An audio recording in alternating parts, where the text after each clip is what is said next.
گفتگو کا موضوع ہے ذکر الہی، اللہ کو یاد کرنا، اللہ تعالیٰ کو یاد کرنا خوبصورت ترین کاموں میں سے ایک کام ہے، بہترین عبادات میں سے ایک عبادت ہے۔ قرآن پاک میں اللہ تعالیٰ اس کے بارے میں فرماتے ہیں وَلَذِكْرُ اللَّهِ اکبر، اور اللہ کا ذکر بہت بڑا کام ہے، بہت اچھا کام ہے۔ حقیقت یہ ہے کہ انسان جس چیز سے محبت کرتا ہے اس کو ضرور یاد کرتا ہے، اس کا ذکر کرتا ہے، دل ہی دل میں بھی اور زبان سے بھی، کیونکہ جس چیز کی محبت انسان کے دل میں ہوتی ہے وہ چیز زبان پر آ کر رہتی ہے۔ یہ ہو نہیں سکتا کہ ہم اللہ تعالیٰ سے محبت کرتے ہوں، دل میں اس کو یاد کرتے ہوں، پھر زبان سے اس کا ذکر کرنا بھول جائیں۔ ذکر الہی تو بندہ مومن کی زندگی میں غیر محسوس طریقے سے شامل ہو جاتا ہے، اس کی اس طرح عادت ہو جاتی ہے کہ انسان اٹھتے بیٹھتے چلتے پھرتے تنہائی میں سبز کے بیچ میں بیٹھ کر اپنے رب کو یاد کرتا رہتا ہے، دل ہی دل میں یا زیر لب وہ اپنے رب کو کسی حال میں بھی نہیں بھولتا۔ اور بھولے بھی کیوں؟ اس لیے کہ اس کی ذات پر رب کے احسانات ہر ایک سے بڑھ کر ہیں، اس کی نگاہیں ہر طرف رب کے کمالات دیکھتی ہیں، وہ ہر طرف رب کی نعمتوں کو دیکھ کر سرشار ہوتا رہتا ہے۔ وہ جس طرف بھی نظر اٹھاتا ہے وہیں اس کو رب کی قدرت اور تخلیق نظر آتی ہے، اپنے سامنے، دائیں بائیں، اوپر نیچے، ہر طرف زمین آسمان، جو کچھ بھی بنا ہوا ہے، جو کچھ بھی پھیلا ہوا ہے وہ سب اس کے رب کا بنایا ہوا ہے، پھر وہ اس رب کو کیسے بھلا سکتا ہے؟ قرآن پاک میں اہل ایمان کو ذکر کرنے کی تلقین کی گئی ہے۔ اللہ سبحانہ وتعالی فرماتے ہیں فَاذْكُرُونِي أَذْكُرْكُمْ، تم مجھے یاد کرو، تم میرا ذکر کرو، میں تمہیں یاد کروں گا۔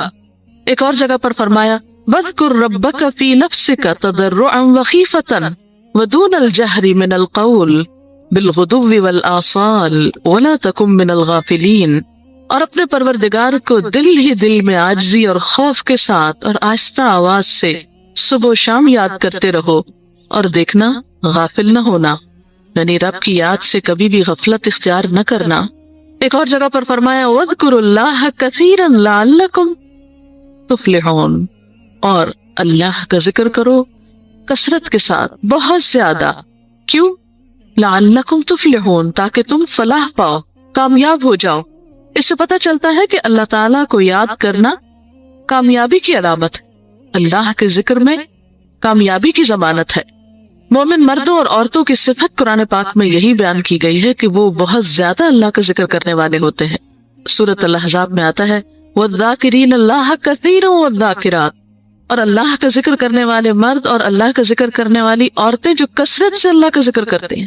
کثیرًا اعد اللہ لہم مغفرۃ واجرا عظیما، اللہ نے ان کے لیے بخشش اور بہت بڑے اجر کا وعدہ کر رکھا ہے۔ اور پھر یہ کہ ذکر کرنے کے لیے کوئی خاص وقت مقرر نہیں، انسان ہر حال میں ذکر کر سکتا ہے، ہر وقت میں ذکر کر سکتا ہے۔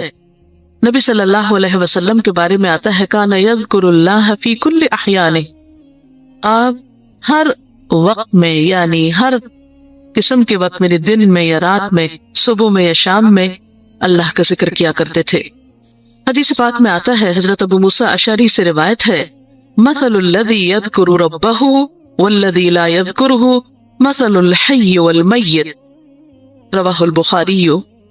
آپ صلی اللہ علیہ وسلم نے فرمایا اس شخص کی مثال جو اپنے رب کا ذکر کرتا ہے زندہ انسان کی طرح ہے، اور اس کی مثال جو اپنے رب کا ذکر نہیں کرتا مردہ شخص کی طرح ہے۔ گویا ذکر کرنے والا اور نہ کرنے والا، ان دونوں کے درمیان اتنا ہی فرق ہے جتنا ایک زندہ اور مردہ انسان میں فرق ہوتا ہے، اور یہ فرق کتنا بڑا ہے، یعنی انسان تو وہی ہوتا ہے لیکن زندہ انسان میں اور مردہ انسان میں زندگی اور موت کا فرق ہے۔ بالکل اسی طرح جو شخص اپنے رب کو یاد کرتا ہے، اس کا ذکر کرتا ہے، اس کے اندر ایک زندگی ہے، اس کے اندر ایک خاص خوشی ہوتی ہے، اطمینان ہوتا ہے، اور وہ جو نہیں کرتا اس کا دل مردہ ہوتا ہے، اس کے اندر زندگی کی کوئی امنگ نہیں ہوتی۔ ایک اور حدیث میں آتا ہے نبی صلی اللہ علیہ وسلم نے فرمایا، اللہ تعالیٰ فرماتا ہے میں اپنے بندے کے خیال کے مطابق ہوتا، یا خیال کے ساتھ ہوتا ہوں؟ جو خیال وہ میرے بارے میں رکھتا ہے میں اسی کے مطابق اس کے ساتھ معاملہ کرتا ہوں، اور میں اس کے ساتھ ہوتا ہوں جب وہ مجھے یاد کرتا ہے۔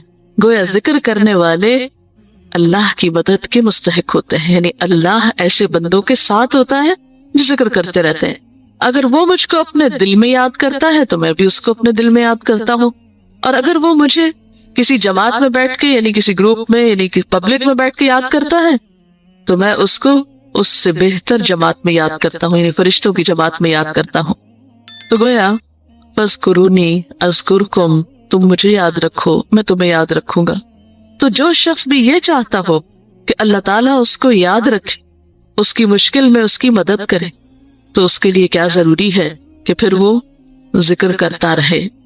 اور ذکر تمام عبادات کو خوبصورت بناتا ہے۔ مثلا روزہ رکھنا ایک عبادت ہے، لیکن جس روزے میں ذکر الہی ہو اس کا اجر و ثواب کئی گنا بڑھ جائے گا۔ حج ایک عبادت ہے بذات خود، حج کا سفر ایک عبادت ہے، لیکن اس سفر میں انسان اگر ذکر الہی کرتا رہے تو اسی حج کا ثواب کئی گنا بڑھ جائے گا۔ اور نماز تو سراسر ہے ہی اللہ کی یاد کا نام۔ اقم الصلاۃ لذکری، نماز قائم کرو میری یاد کے لیے۔ اللہ کے ذکر کا بہترین طریقہ ہے۔ ایک اور موقع پر آپ صلی اللہ علیہ وسلم سے جب یہ پوچھا گیا کہ سب سے اچھی نماز کس کی، سب سے اچھا روزہ کس کا، سب سے اچھا حج کس کا، سب سے اچھا مجاہد کون، تو آپ صلی اللہ علیہ وسلم نے ہر بار یہی جواب دیا کہ جو اپنے ان کاموں میں ذکر الہی کثرت کے ساتھ کرے۔ اور ذکر کرنے والے ہر میدان میں آگے نکل جاتے ہیں۔ حدیث پاک میں آتا ہے نبی صلی اللہ علیہ وسلم نے فرمایا مفردون سبقت لے گئے۔ لوگوں نے پوچھا کہ یہ مفردون کون ہے؟ فرمایا وہ مرد جو کثرت کے ساتھ اللہ کا ذکر کرتے ہیں، اور وہ عورتیں جو کثرت کے ساتھ اللہ کو یاد کرتی ہیں۔ اور یہاں آپ نوٹ کر رہے ہیں خاص طور پر مردوں کے ساتھ ساتھ عورتوں کا ذکر بھی ملتا ہے۔ حضرت عبداللہ بن بصر فرماتے ہیں کہ ایک شخص نے عرض کیا یا رسول اللہ صلی اللہ علیہ وسلم، بے شک اسلام کے احکام مجھ پر بہت ہیں، یعنی ذمہ داریاں بہت ہیں، کرنے کے کام بہت ہیں، آپ مجھے کوئی ایسی بات بتائیں جسے میں اپنے لیے لازم کر لوں، یعنی میرے لیے آسان ہو اور میں پابندی سے کر سکوں۔ تو آپ صلی اللہ علیہ وسلم نے فرمایا لا یزال لسانک رطبا من ذکر اللہ، کہ ایک چیز پابندی سے پکڑ لو، اور وہ کیا کہ تیری زبان ہمیشہ اللہ کے ذکر سے تر رہے، ہر دم اللہ کو یاد کرتے رہو۔ اور یہ حقیقت ہے کہ انسان کوئی بھی کام کر رہا ہو، مثلا خواتین کھانا پکا رہی ہیں، گھر صاف کر رہی ہیں، واک کر رہی ہیں، کوئی بھی کام کر رہی ہیں اس طرح کا، تو اس میں ساتھ ساتھ اللہ کی یاد کرتی رہے، سبحان اللہ، الحمدللہ، اللہ اکبر، استغفر اللہ، لا الہ الا اللہ، ان اذکار کا ورد کرتے رہیں، تو اس میں کام بھی ہوتا رہے گا اور اس کے ساتھ ساتھ اللہ کی یاد بھی ہوتی رہے گی۔ خصوصی طور پر دو کلمات ایسے ہیں جن کے بارے میں بہترین اجر کی خوشخبری سنائی گئی۔ آپ صلی اللہ علیہ وسلم نے فرمایا کلمتان، دو کلمات ایسے ہیں خفیفتان علی اللسان، جو زبان پہ بہت ہلکے ہیں، یعنی پڑھنے میں کچھ مشکل نہیں، ثقیلتان فی المیزان، میزان میں بہت بھاری ہیں، حبیبتان الی الرحمن، رحمان کو بہت محبوب ہیں، اور وہ کیا ہے؟ سبحان اللہ و بحمدہ، سبحان اللہ العظیم۔ چلتے پھرتے، اٹھتے بیٹھتے، کام کاج کرتے، تسبیح پڑھتے رہنا، ذکر کرتے رہنا، انسان کے دل کو جہاں اطمینان بخشتا ہے وہاں اس کے کام کو آسان بھی کر دیتا ہے، اور اللہ کی مدد بھی ساتھ ہوتی ہے۔ اور قرآن پاک میں ایسے لوگوں کے لیے خوشخبری ہے، الا بذکر اللہ تطمئن القلوب، سنو اللہ کے ذکر سے دلوں کو اطمینان ہوتا ہے۔ اور ویسے بھی میزان میں بہت بھاری نیکی ہے۔ ایک حدیث میں آتا ہے کہ رسول اللہ صلی اللہ علیہ وسلم نے لوگوں سے پوچھا کیا میں تمہیں نہ بتاؤں کہ تمہارے اعمال میں سب سے اچھا عمل، سب سے پاکیزہ اور تمہارے درجات کو سب سے زیادہ بڑھانے والا، اور جو تمہارے لیے سونے چاندی کے خرچ کرنے سے زیادہ بہتر ہو، اور اس سے بھی بہتر ہو کہ تم اپنے دشمنوں سے ملو، ان کی گردنیں تم مارو اور وہ تمہاری گردنیں مارے، تو کیا ایسا عمل نہ تمہیں بتاؤں؟ صحابہ نے عرض کیا ضرور یا رسول اللہ صلی اللہ علیہ وسلم، ہمیں ایسا عمل بتائیے۔ تو آپ نے فرمایا وہ اللہ کا ذکر ہے، یعنی تمام اعمال میں وہ سبقت لے جاتا ہے۔ اسی طرح ایک اور حدیث میں ہے رسول اللہ صلی اللہ علیہ وسلم نے فرمایا کہ جب بھی کچھ لوگ بیٹھتے ہیں اور وہ اللہ کا ذکر کرتے ہیں، کسی مجلس میں اکٹھے ہو کر بیٹھتے ہیں، تو اللہ کی رحمت ان کو ڈھانپ لیتی، ان پر سکینت نازل ہوتی ہے، اللہ تعالیٰ ان کا اپنے ہاں ذکر کرتے ہیں۔ گویا اکیلے بھی ذکر کیا جا سکتا ہے اور کسی مجلس میں اکٹھے بیٹھ کر بھی، پھر اسی طرح صبح و شام بھی، جیسا کہ قرآن پاک میں آتا ہے وَسَبِّحْ بِحَمْدِ رَبِّكَ قَبْلَ طُلُوعِ الشَّمْسِ وَقَبْلَ غُرُوبِهَا، اپنے رب کی تسبیح بیان کرو سورج نکلنے سے پہلے اور اس کے غروب ہونے سے پہلے۔ ایک اور جگہ پر آتا ہے وَسَبِّحْ بِحَمْدِ رَبِّكَ بِالْعَشِيِّ وَالْإِبْكَارِ، اپنے رب کی حمد و ثنا بیان کرو عشی کے وقت یعنی عصر کے وقت، والابکار اور صبح کے وقت۔ عشی کا لفظ جو ہے یہ زوال شمس سے غروب شمس کے درمیانی وقت کو کہتے ہیں۔ پھر اسی طرح انبیاء علیہ السلام کے بارے میں ہم دیکھتے ہیں حضرت داؤد علیہ السلام بہت خوبصورت آواز سے، بہت خوبصورت انداز میں اللہ تعالیٰ کا ذکر کیا کرتے تھے۔ نبی صلی اللہ علیہ وسلم نے ایسے لوگوں کے بارے میں بہت خوشخبریاں دی ہیں، اور سب سے بڑی خوشخبری کیا ہے کہ خود اللہ تعالیٰ کا تقرب انسان کو حاصل ہوتا ہے، انسان کے گناہوں کا کفارہ ہوتا رہتا ہے۔ اور بعض اذکار جو بظاہر تو بہت معمولی نظر آتے ہیں لیکن ان کا اجر و ثواب اتنا ہے کہ انسان حیران ہوتا ہے کہ اتنے کم کلمات کے بدلے اتنا بڑا ثواب۔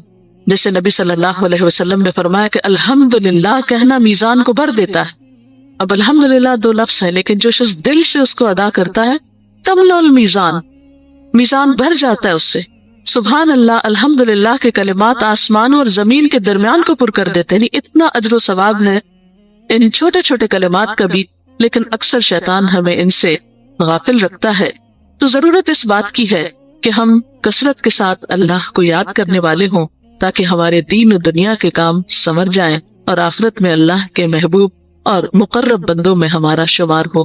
اگر اس سلسلے میں آپ کے ذہن میں کوئی سوال ہے تو آپ کر سکتے ہیں کہ آپ کچھ۔ محترم ڈاکٹر صاحبہ، ہمیں آپ بتائیں گے کہ مسنون اذکار کی طرف ہمیں رہنمائی فرمائیے۔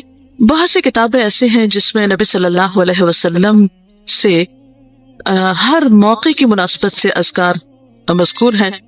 مثلا آپ دیکھیے کہ آپ صلی اللہ علیہ وسلم جب نیند سے بیدار ہوتے تھے تو اس وقت اللہ تعالیٰ کے ذکر سے دن کا آغاز کرتے تھے۔ صبح کے وقت الحمدللہ الذی احیانا بعدما اماتنا وإلیہ النشور۔ پھر اسی طرح بستر سے اٹھنے کے بعد انسان اپنے قضاء حاجت کے لیے اگر واش روم میں جاتا ہے تو اس وقت بیت الخلاء میں داخل ہونے کے وقت کا ذکر ہے۔ پھر بیت الخلاء سے باہر آنے کے وقت نبی صلی اللہ علیہ وسلم جب تہجد کے وقت اٹھتے تھے تو وضو سے پہلے آسمان کی طرف نگاہ اٹھا کر سورۃ آل عمران کی آخری آیات پڑھا کرتے تھے۔ پھر اسی طرح سحری کے وقت خاص طور پر استغفار کا حکم ہے۔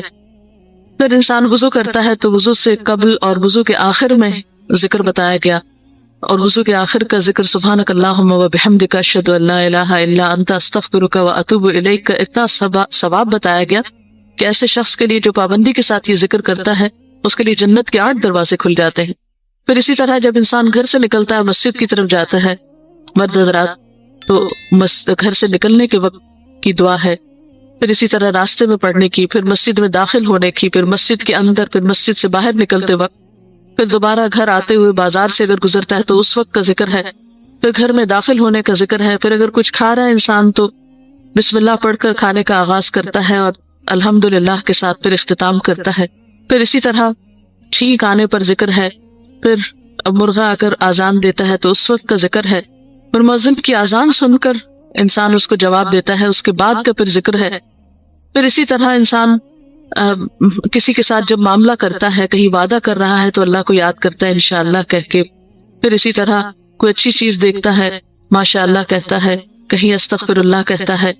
تو بندہ مومن کی زندگی کا کوئی مقام اور کوئی موقع ایسا نہیں جس کے بارے میں نبی صلی اللہ علیہ وسلم نے کوئی نہ کوئی خوبصورت انداز کا ذکر نہ سکھایا ہو۔ حتیٰ کہ انسان شام ہوتی ہے تو پھر صبح شام کے اذکار ہیں، پھر اسی طرح ہر نماز کے بعد کے اذکار ہیں، تسبیحات ہیں، پھر بستر میں جاتے وقت کی دعا ہے، پھر اسی طرح اگر آپ کسی بیمار کی عیادت کرنے کے لیے گئے ہیں تو اس وقت کی دعا ہے، اگر کوئی بیمار ہو جاتا ہے تو اس کے اوپر پڑھی جانے والی دعائیں ہیں۔ یعنی کوئی بھی زندگی کا گوشہ ایسا نہیں جس میں ذکر الہی کی طرف ہمیں متوجہ نہ کیا گیا ہو۔ اور حقیقت یہ ہے کہ انسان جب دنیا سے رخصت ہوتا ہے اور اگر لا الہ الا اللہ پر اس کی موت آتی ہے تو انشاءاللہ اس کے لیے بشارت ہے جنت میں جانے کی، لیکن یہ اسی وقت ہو سکتا ہے جب ہم اپنے عام حالات میں ذکر کے عادی ہوں۔ یہ نہیں ہو سکتا کہ عام طور پر ہم غافل رہیں اور اچانک موت کے وقت ہمیں یاد آ جائے. اور بات یہ ہے کہ جس خیر پر انسان دنیا سے رخصت ہوتا ہے اسی پر پھر قیامت کے دن اٹھایا جائے گا.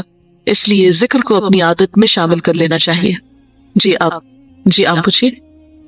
ذکر اور دعا میں کیا فرق ہے؟ کیا دعا بھی ذکر میں شامل ہے یا ذکر اور دعا تو مختلف چیزیں ہیں؟ ذکر اور دعا دونوں ایک ہی چیزیں ہیں. ذکر کا مطلب ہے اللہ کو یاد کرنا. بعض اوقات انسان صرف دل میں یاد کرتا ہے، زبان سے نہیں بھی دہراتا تو وہ بھی ذکر شمار ہوتا ہے. بعض اوقات انسان کو مسنون کلمات کہتے ہیں. بعض اوقات اللہ تعالیٰ کی تعریف اپنی زبان میں بیان کرنا، یہ بھی ایک طرح سے ذکر کرنا ہوتا ہے. اور دعا میں خاص طور پر کسی چیز کا مطالبہ کیا جاتا ہے، یہ کچھ مانگا جاتا ہے اللہ تعالیٰ سے. یعنی ہر دعا ذکر ہے لیکن ہر ذکر دعا نہیں ہوتی. ذکر کی کئی قسمیں ہیں جن میں سے ایک دعا بھی ہے. جی آپ پوچھیں. کیا ذکر کے لیے ہر وقت باوضو رہنا ضروری ہے؟ ذکر کے لیے ہر وقت باوضو رہنے کی شرط نہیں ہے. قرآن پاک میں اللہ تعالیٰ فرماتے ہیں الذین یذکرون اللہ قیاما وقعودا وعلی جنوبہم ویتفکرون فی خلق السماوات والارض ربنا ما خلقت ھذا باطلا سبحانک فقنا عذاب النار. وہ لوگ جو اللہ کو یاد کرتے رہتے ہیں کھڑے ہو کر، بیٹھ کر، لیٹ کر، اپنے پہلوؤں پر، اور کائنات میں غور و فکر کرتے رہتے ہیں، کہتے ہیں کہ پاک ہے تو اے ہمارے رب، ہمیں آگ کے عذاب سے بچا. تو اس سے یہ پتہ چلتا ہے کہ انسان بیٹھ کر، چلتے پھرتے اور لیٹ کر بھی اللہ کو یاد کر سکتا ہے. اب لیٹنے کی حالت ایسی جس میں سونا بھی شامل ہے، تو سوتے ہوئے اگر انسان ڈر جائے یا کوئی برا خواب ہے تو اس وقت بھی ذکر کرنا، مسنون ذکر موجود ہے. یعنی اس وقت بھی نبی صلی اللہ علیہ وسلم نے دعا مانگنے کا طریقہ بتایا کہ اب کیا پڑھو تاکہ تم اس خواب کے خوف سے، اگر کوئی ناپسندیدہ خواب ہے تو اس سے باہر آ جاؤ. تو اب آپ دیکھیں کہ سو کر تو وضو باقی نہیں رہتا. اور اگر اللہ کی یاد کے ساتھ ہر وقت باوضو ہونے کی شرط ہوتی تو پھر تو شاید ہی کوئی ذکر کر سکتا ہر وقت، کیونکہ ایک مشکل کام ہے. وضو نماز کے لیے شرط، نماز وضو کے بغیر نہیں ہوتی، لیکن ذکر آپ وضو کے بغیر کر سکتے ہیں. اور اس میں درود شریف بھی شامل ہے، آیت کریمہ بھی شامل ہے. ہاں افضل ہے اگر آپ کو توفیق اللہ نے دی کہ آپ وضو کے ساتھ ہیں اور وضو کے ساتھ ذکر کریں. لیکن اگر باوضو نہیں ہے تو ذکر سے آپ کو کوئی چیز روک نہیں سکتی، اللہ یہ کہ آپ بیت الخلاء میں ہیں، اس وقت ذکر نہیں کرنا چاہیے. ادروائز آپ عام روٹین کے نارمل کاموں میں اللہ تعالیٰ کو یاد کر سکتے ہیں، خواہ وضو سے ہو یا بغیر وضو کے ہو. جی آپ. قرآن پاک جو ہم پڑھ رہے ہوتے ہیں تو کیا ضروری ہے کہ ہم بہت پراپرلی بیٹھ کر پڑھیں یا ہم ٹیک لگا کے یا ہم اپنے بستر پہ بھی پڑھ سکتے ہیں؟ افضل تو یہی ہے، پسندیدہ یہی ہے کہ انسان با ادب بیٹھے. لیکن اگر آپ قرآن پاک کا کچھ حصہ زبانی یاد کیے ہوئے ہیں، کچھ صورتیں ایسی آپ کو آتی ہیں اور آپ چلتے پھرتے ان کی دہرائی کرنا چاہتے ہیں تو ایسا بھی کر سکتے ہیں. اللہ تعالیٰ کو یاد کرنا خوبصورت ترین کاموں میں سے ایک کام ہے، بہترین عبادات میں سے ایک عبادت ہے. قرآن پاک میں اللہ تعالیٰ اس کے بارے میں فرماتے ہیں وَلَذِكْرُ اللَّهِ أَكْبَرُ، اور اللہ کا ذکر بہت بڑا کام ہے، بہت اچھا کام ہے.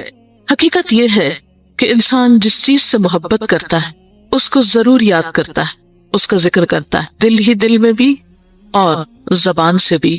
کیونکہ جس چیز کی محبت انسان کے دل میں ہوتی ہے وہ چیز زبان پر آ کر رہتی ہے. یہ ہو نہیں سکتا کہ ہم اللہ تعالیٰ سے محبت کرتے ہوں، دل میں اس کو یاد کرتے ہوں، پھر زبان سے اس کا ذکر کرنا بھول جائیں. ذکر الہی تو بندہ مومن کی زندگی میں غیر محسوس طریقے سے شامل ہو جاتا ہے. اس کی اس طرح عادت ہو جاتی ہے کہ انسان اٹھتے بیٹھتے چلتے پھرتے تنہائی میں سبز کے بیچ میں بیٹھ کر اپنے رب کو یاد کرتا رہتا ہے، دل ہی دل میں یا زیر لب. وہ اپنے رب کو کسی حال میں بھی نہیں بھولتا. اور بھولے بھی کیوں؟ اس لیے کہ اس کی ذات پر رب کے احسانات ہر ایک سے بڑھ کر ہیں. اس کی نگاہیں ہر طرف رب کے کمالات دیکھتی ہیں. وہ ہر طرف رب کی نعمتوں کو دیکھ کر سرشار ہوتا رہتا ہے. وہ جس طرف بھی نظر اٹھاتا ہے وہیں اس کو رب کی قدرت اور تخلیق نظر آتی ہے. اپنے سامنے، دائیں بائیں، اوپر نیچے، ہر طرف زمین آسمان، جو کچھ بھی بنا ہوا ہے، جو کچھ بھی پھیلا ہوا ہے، وہ سب اس کے رب کا بنایا ہوا ہے. پھر وہ اس رب کو کیسے بھلا سکتا ہے؟ قرآن پاک میں اہل ایمان کو ذکر کرنے کی تلقین کی گئی ہے.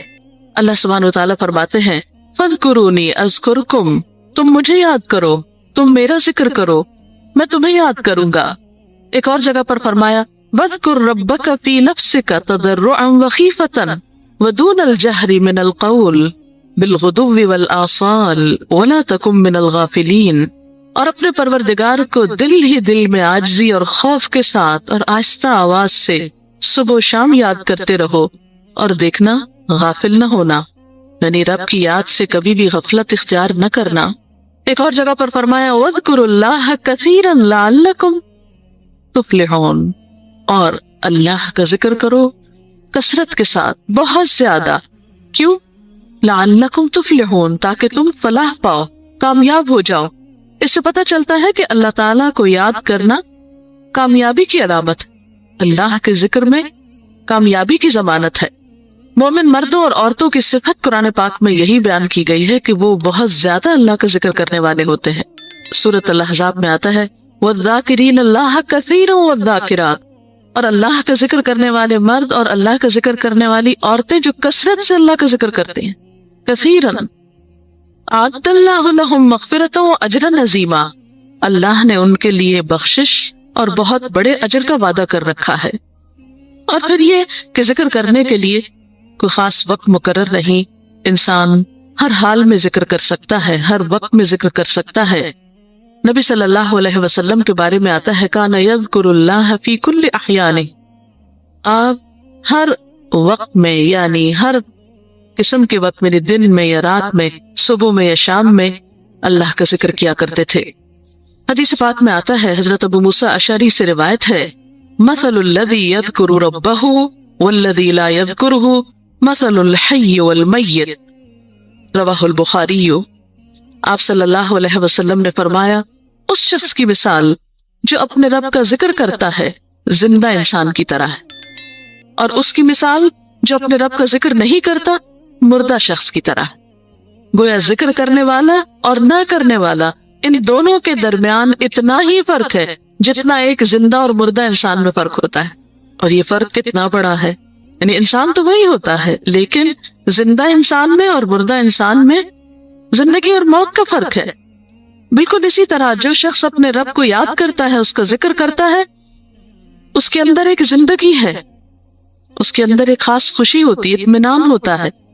اور وہ جو نہیں کرتا اس کا دل مردہ ہوتا ہے، اس کے اندر زندگی کی کوئی امنگ نہیں ہوتی.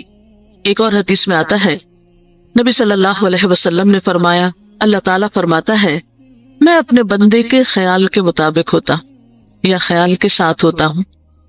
تو اصل چیز کیا ہے کہ انسان پوری سچائی کے ساتھ، سنسیریٹی اور اخلاص کے ساتھ اللہ سبحانہ و تعالیٰ کی طرف متوجہ ہو، اس کی عبادت کرتا رہے، اس کے دین کی طرف لوگوں کو بلاتا رہے. اور اگر اس دوران کچھ ایسے حالات پیش آ جائیں کہ آپ سے وہ سارے کام اور وہ سب چیزیں چھوٹ جائیں جو آپ کی زندگی کا ایک بہت بڑا مقصد ہو یا پیشن ہو آپ کا، تو بھی صبر سے کام لے کر اچھی امید رکھیں. مایوسی کسی بھی حال میں نہیں، کیونکہ اللہ سبحانہ و تعالیٰ کے ہر فیصلے میں خیر ہوتی. جہاں انسان دعوت دین کا کام کر کے باہر نکل کر بہت کچھ سیکھتا ہے، وہاں بعض اوقات ایسی تنہائی میں بھی اور سب سے کٹ کر بھی بہت کچھ سیکھتا ہے، اور اس میں اور زیادہ اللہ سبحانہ تعالیٰ کے ساتھ خالص ہو جاتا ہے، وہ ذاتی عبادات پر زیادہ فوکس کر لیتا ہے. واقعہ طائف. نبوت کے 10ویں سال نبی کریم صلی اللہ علیہ وسلم اسلام کی دعوت کے لیے بیرون مکہ طائف تشریف لے گئے. آپ صلی اللہ علیہ وسلم کے ہمراہ آپ کے آزاد کردہ غلام زید بن حارثہ بھی تھے. راستے میں جس قبیلے کے پاس سے بھی گزر ہوتا اسے پرنور راستے کی طرف دعوت دیتے، یعنی اسلام کی دعوت دیتے. طائف پہنچ کر قبیلہ ثقیف کے 3 سردار بھائیوں کو اسلام کی دعوت دی، لیکن تینوں نے انکار کر دیا.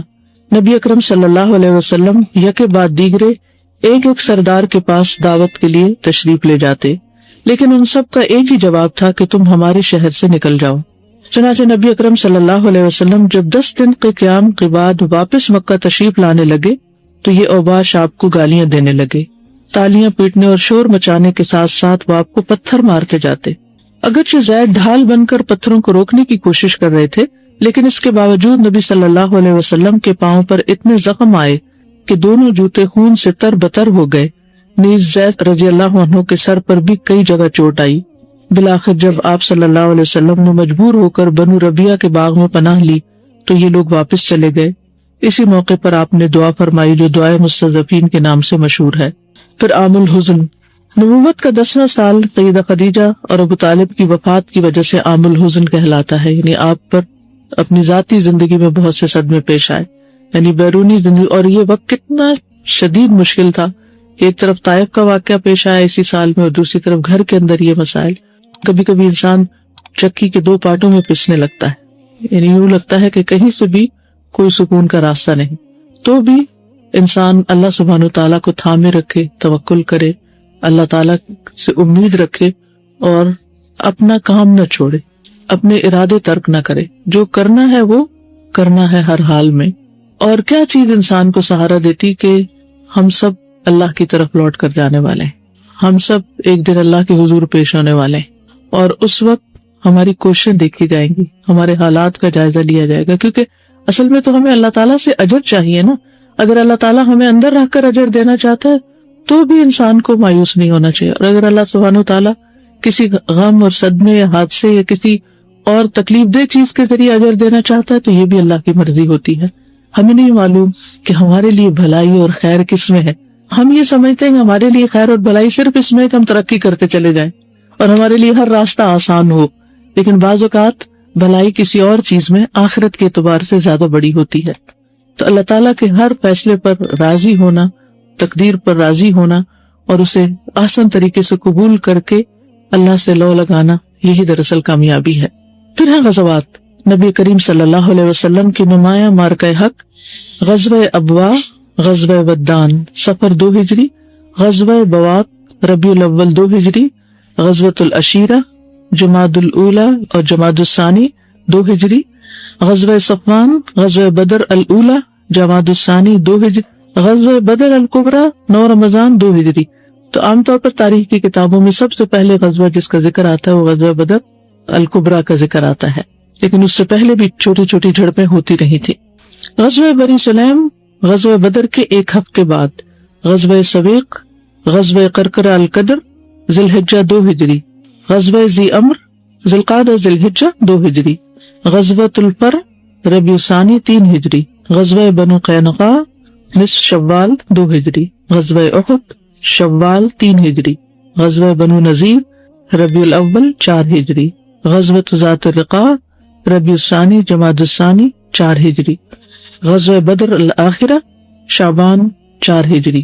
یعنی بدر کے میدان میں کئی ایک مارکے ہوئے ہیں، جن میں سے الاولی اوپر آیا ہے، غزوہ صفوان، اور پھر البدر الکبریٰ، اور پھر یہ الآخرہ۔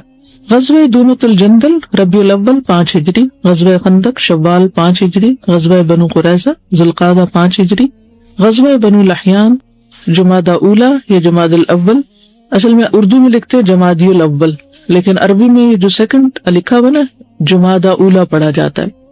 6 ہجری غزوہ بنو المصطلق شعبان 6 ہجری، غزوہ حدیبیہ ذی القعدہ 6 ہجری، غزوہ ذی قرد غزوہ خیبر سے 3 دن پہلے، غزوہ خیبر محرم 7 ہجری، غزوہ موتہ جمادی الاول 8 ہجری، غزوہ فتح مکہ رمضان 8 ہجری، غزوہ حنین شوال 8 ہجری، غزوہ طائف شوال 8 ہجری، غزوہ تبوک رجب 9 ہجری۔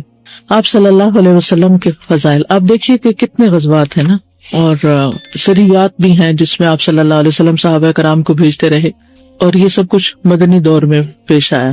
مدنی دور کے کل کتنے سال تھے؟ 10 سال تھے۔ 10 سال میں کتنی جنگیں پیش آئیں، ایک کے بعد ایک، یعنی کہیں چین تھا، کہیں امن تھا، کہیں سکون کی زندگی تھی، اور ہم چھوٹی سی مشکل سے گھبرا جاتے ہیں۔ تو اگر ہم واقعی آپ صلی اللہ علیہ وسلم کی امت ہیں اور آپ کے طریقوں پر چلنا چاہتے ہیں تو پھر آپ ہی کی زندگی ہمارے لیے رہنمائی ہے۔ تو ہم بڑی اچھی طرح آسانی سے آیت پڑھ جاتے ہیں، لقد کان لکم فی رسول اللہ اسوۃ حسنہ، لیکن ایک چھوٹی سی مشکل پر بھی گھبرا اٹھتے ہیں اور سوچتے ہیں کہ ہے کوئی جائے فرار، ہے کوئی جائے پناہ۔ تو جائے پناہ تو صرف اللہ کے پاس ہے، اور وہ پناہ جب ہی ملے گی جب اس کو راضی کریں گے۔ جی آپ کچھ کہنا چاہ رہی؟ اس میں اصل میں ویسے تو ٹریٹی تھی، لیکن ایک طرح سے وہ تیار بھی ہوئے تھے، جنگ ہوئی نہیں تھی، لیکن اس کے علاوہ بھی مشکلات ہے۔ بچے سارے فوت ہوئے، یعنی بیٹے فوت ہو گئے، بیٹیاں فوت ہوئی سوائے حضرت فاطمہ کے، اور اس سے پہلے مکہ میں بیٹیوں کو طلاق بھی ہوئی، اور وہ بھی مشن ہی کی خاطر، مقصد ہی کی خاطر۔ اور پھر کل ہم نے پڑھا اکثر بھوکے رہتے تھے، یعنی کھانے کو بھی پورا نہیں ہوتا تھا۔ اتنے ساتھی بھی شہید ہوئے، قریبی بھی، اور فوتگیاں بھی ہوئی، اور شادیاں بھی ہوئی, سب کچھ ہوا, لیکن کام نہیں چھوٹا, کیونکہ آخرت کے لیے جی رہے تھے. آپ اور آپ کے سارے ساتھی اپنی اسٹرگل میں کامیاب ہوئے اور آج وہ آرام کر رہے ہیں, اور کل قیامت کے دن سرخرو ہوں گے انشاءاللہ. اور کتنا بہترین سودا کیا انہوں نے اپنی زندگیوں کا کہ آخرت کے لیے جیے. فضائل. آدم کی تخلیق سے پہلے ہی آپ صلی اللہ علیہ وسلم کا نبی ہونا لکھا جانا, یعنی جہاں مشکلات تھی وہاں آپ کے رتبے بھی بہت بلند ہوئے. تو کیا کیا آپ کو مقامات ملے؟ سب سے پہلے تو یہ کہ آپ کا نبی ہونا اور خاتم النبیین ہونا اور نبیوں کا سردار ہونا اور نبوت کا تعین ہونا بہت آغاز میں ہی.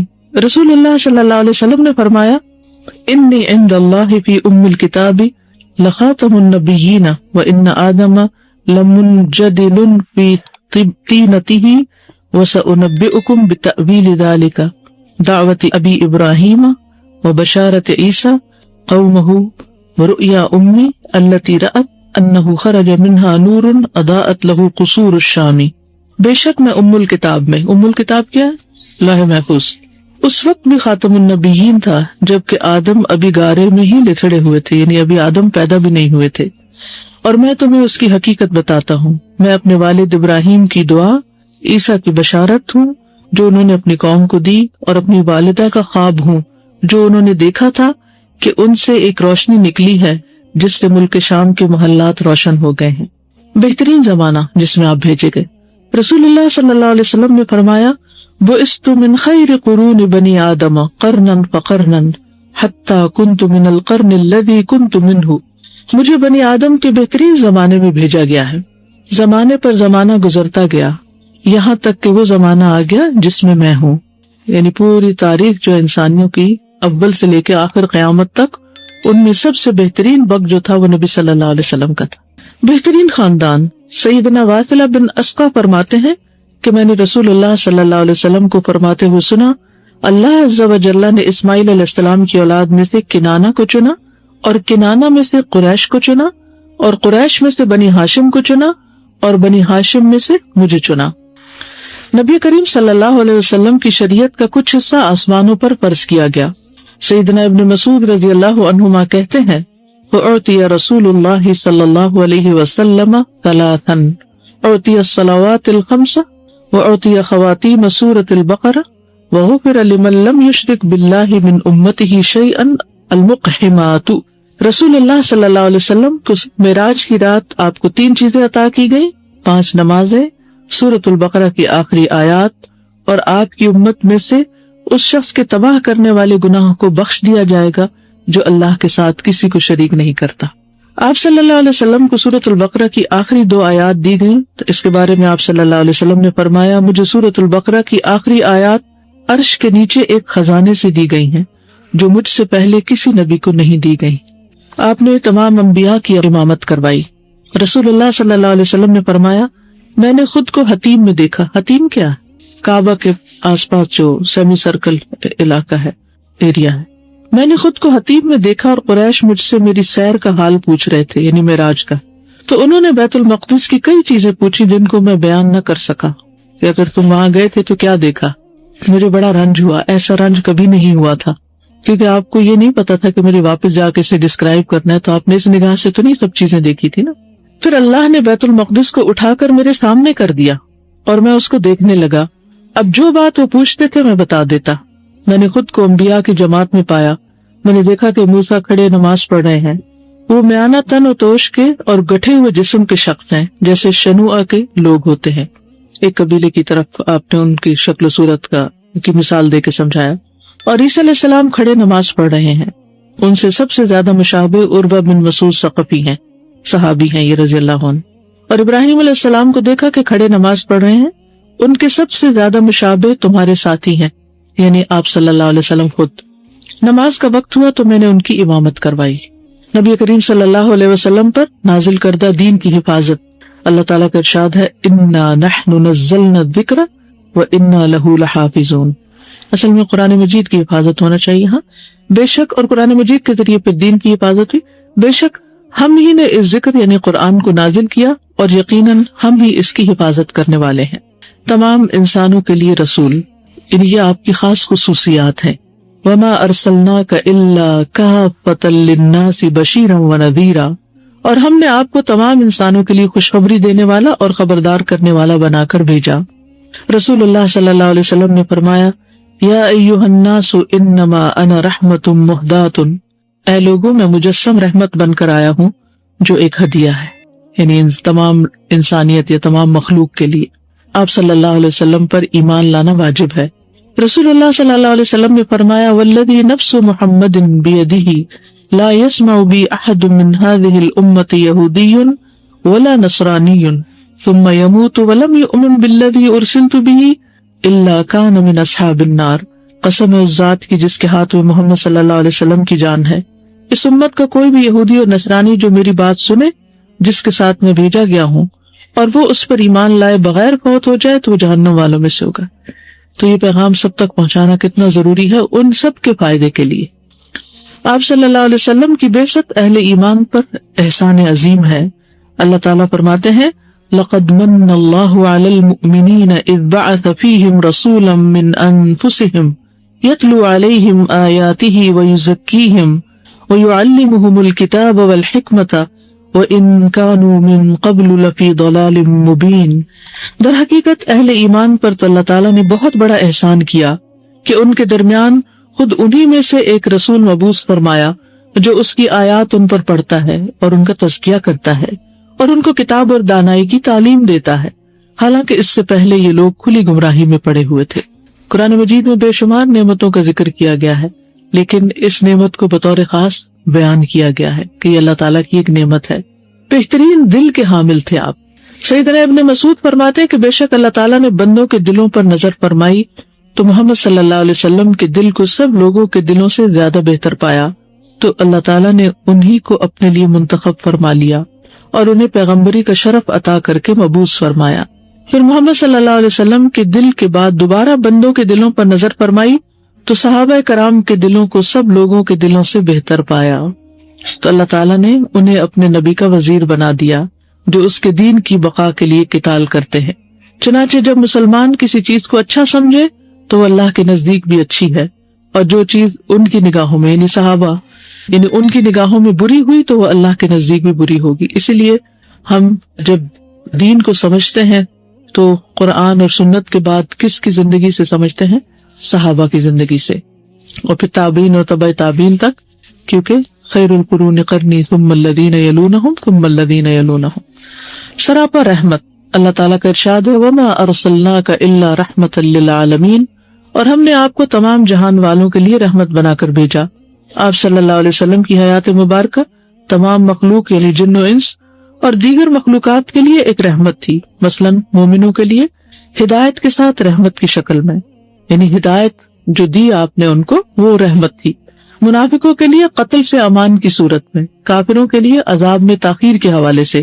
اللہ تعالیٰ کا ارشاد ہے، وَمَا كَانَ اللَّهُ لِيُعَذِّبَهُمْ وَأَنْتَ فِيهِمْ، اور اللہ ایسا نہیں کرے گا کہ آپ ان کے درمیان موجود ہوں اور وہ ان کو عذاب دے۔ تو اس طرح آپ سب کے لیے رحمت تھے، امت کے لیے امان، عذاب سے امان کی صورت میں۔ رسول اللہ صلی اللہ علیہ وسلم نے فرمایا، النجوم امنۃ للسماء فاذا ذهبت النجوم اتى السماء ما توعدون انا امنۃ لاصحابی۔ ستارے آسمان کے لیے امن ہیں، اور جب ستارے چلے جائیں گے تو آسمان سے وہ آ جائے گی جس کا تم سے وعدہ کیا گیا ہے، اور میں اپنے اصحاب کے لیے وجہ امن ہوں۔ ازواج النبی صلی اللہ علیہ وسلم امت کی مائیں۔ اللہ تعالیٰ کا ارشاد ہے، النبی اولیٰ بالمؤمنین من انفسہم وازواجہ امہاتہم، بلا شبہ نبی اہل ایمان کے لیے ان کی اپنی ذات پر مقدم ہے اور آپ کی بیویاں ان کی مائیں ہیں۔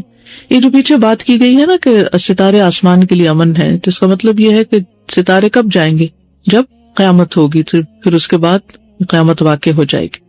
آپ کے صحابی آپ کیسے تھے؟ جیسے ستارے تھے، اور آپ ان کے لیے اسی طرح فیض امن تھے۔ آپ صلی اللہ علیہ وسلم پر بیویوں کے درمیان عدل کرنا فرض نہ تھا۔ قرآن مجید میں آتا ہے، ترجی من تشاء منہن وتؤوی الیک من تشاء ومن ابتغیت ممن عزلت فلا جناح علیک۔ جس بیوی کو چاہے علیحدہ رکھیں اور جس کو چاہے اپنے پاس رکھیں، اور جس کو آپ نے علیحدہ کر دیا ہو اگر اس کو پھر اپنے پاس طلب کر لیں تو آپ پر کچھ گناہ نہیں، جبکہ باقی لوگوں کے لیے عدل فرض ہے۔ لیکن اس کے باوجود بھی آپ صلی اللہ علیہ وسلم نے عدل کیا. آپ صلی اللہ علیہ وسلم کی شریعت قیامت تک رہے گی. رسول اللہ صلی اللہ علیہ وسلم نے فرمایا والذی نفس محمد بیدہ لو بدا لکم موسیٰ فاتبعتموہ وترکتمونی لضللتم عن سواء السبیل ولو کان حیا وادرک نبوتی لاتبعنی. اس ذات کی قسم جس کے ہاتھ میں محمد صلی اللہ علیہ وسلم کی جان ہے، اگر آج موسیٰ تشریف لے آئے اور تم لوگ میری بجائے ان کی اتباع شروع کر دو تو تم سیدھی راہ سے گمراہ ہو جاؤ گے، اور اگر موسیٰ علیہ السلام زندہ ہوتے اور میری نبوت کا زمانہ پاتے تو وہ بھی میری اتباع کرتے. جس سے کیا پتہ چلتا ہے کہ آپ کی شریعت کے ہوتے ہوئے دوسری شریعتیں منسوخ ہوں گی. سیدنا ابو حازم بیان کرتے ہیں کہ میں ابو ہریرہ رضی اللہ عنہ کی مجلس میں 5 سال تک بیٹھا ہوں. میں نے انہیں نبی صلی اللہ علیہ وسلم کی یہ حدیث بیان کرتے ہوئے سنا. آپ نے فرمایا کانت بنو اسرائیل تسوسهم الانبیاء کلما ہلک نبی خلفہ نبی وانہ لا نبی بعدی فسیکون خلفاء فیکثرون. بنی اسرائیل کے انبیاء ان کی سیاسی رہنمائی بھی کیا کرتے تھے. تسوسهم، جب بھی ان کا کوئی نبی فوت ہو جاتا تو اس کی جگہ دوسرا آ جاتا. بے شک میرے بعد کوئی نبی نہیں اور ان قریب نائب ہوں گے جو بہت ہوں گے. اور وہ کون ہوں گے؟ کون؟ علماء. العلماء ورثۃ الانبیاء. دیگر انبیاء پر 6 فضیلتیں. رسول اللہ صلی اللہ علیہ وسلم نے فرمایا فضلت علی الانبیاء ب6 اعطیت جوامع الکلم ونصرت بالرعب وأحلت لي المغانم وجعلت لي الأرض طهورا ومسجدا وأرسلت إلى الخلق كافة وختم بي النبيون. مجھے انبیاء پر 6 باتوں میں فضیلت دی گئی ہے. مجھے جامع کلمات دیے گئے ہیں، دشمن پر روک کے ساتھ میری مدد کی گئی ہے، میرے لیے مال غنیمت حلال کیا گیا جو کہ پہلی امتوں کے لیے نہیں تھا، ساری زمین میرے لیے پاک اور مسجد بنائی گئی ہے، مجھے ساری مخلوق کی طرف رسول بنا کر بھیجا گیا ہے، اور نبوت کا سلسلہ مجھ پر ختم کر دیا گیا. اللہ کے دوست رسول اللہ صلی اللہ علیہ وسلم نے فرمایا الا انی ابرأ الی کل خل من خلہ ولو کنت متخذا خلیلا لاتخذت ابا بکر خلیلا ان صاحبکم خلیل اللہ. آگاہ ہو جاؤ، بے شک میں ہر ایک دوست کی دوستی سے برات کا اعلان کرتا ہوں، اور اگر میں کسی کو اپنا دلی دوست بناتا تو ابو بکر کو بناتا، لیکن تمہارے ساتھی یعنی محمد صلی اللہ علیہ وسلم اللہ کے دوست ہیں، تو اس لیے بندوں کی دوستی نہیں. شاہد، بشیر اور نذیر. اللہ تعالیٰ کا ارشاد ہے یا ایھا النبی انا ارسلناک شاہدا ومبشرا ونذیرا. اے نبی، ہم نے آپ کو گواہی دینے والا، خوشخبری دینے والا اور خبردار کرنے والا بنا کر بھیجا. روشن چراغ. اللہ تعالیٰ کا ارشاد ہے وَدَاعِيًا إِلَى اللَّهِ بِإِذْنِهِ وَسِرَاجًا مُنِيرًا، اور اللہ کے اذن سے اللہ کی طرف دعوت دینے والا اور روشن چراغ بنا کر بھیجا ہے. بلند ذکر. اللہ تعالیٰ فرماتے ہیں وَرَفَعْنَا لَكَ ذِكْرَكَ، اور ہم نے آپ کا ذکر بلند کیا. سیدنا ابن عباس رضی اللہ عنہما نے اس آیت کا مطلب بیان کرتے ہوئے کہا کہ آذان، اقامت، تشہد، جمعہ اور عیدین کے خطبوں نیز خطبہ نکاح میں مشرق سے مغرب تک اللہ تعالیٰ کے نام کے ساتھ آپ صلی اللہ علیہ وسلم کا نام لیا جاتا ہے. یہ بھی کہا گیا کہ اس سے مراد ہے کہ ہم نے آپ کا ذکر فرشتوں کے ہاں، آسمانوں میں اور زمین میں اور مومنوں کے نزدیک، اور قیامت کے دن بھی آپ کا ذکر بلند کریں گے اور آپ کو بلند درجات اور مقام محمود سے نوازا جائے گا انشاءاللہ. اگلے پچھلے قصور معاف کر دیے گئے آپ کے. اللہ سبحانہ وتعالیٰ کا ارشاد ہے انا فتحنا لک فتحا مبینا لیغفر لک اللہ ما تقدم من ذنبک وما تأخر.